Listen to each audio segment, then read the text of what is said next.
I'm Mike Bubbins, I'm a coach of Club Rugby Cymru Caerdydd, Dan Oith. Da iawn, Mali. Played rugby all my life, started playing back in the 80s when it was like 4 points for a try and no one had any teeth.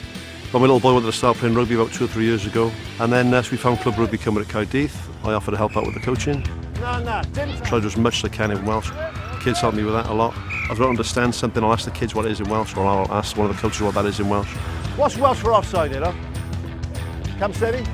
I try to use little phrases. I got one of these from the WRU, which is just a phrase book to help you with some of the stuff you use in rugby. If I'm not sure of it, I'll say it in Welsh, then I'll say what I think I'm saying in English. Get up, pal, gyntaf. With the ball, first thing is. And it's amazing how wrong I get it sometimes, but I mean, the kids are great with it. I'd sort of say, arall llinell, in a line. And my son would say, you're not saying in a line, Dad, you're saying on a line.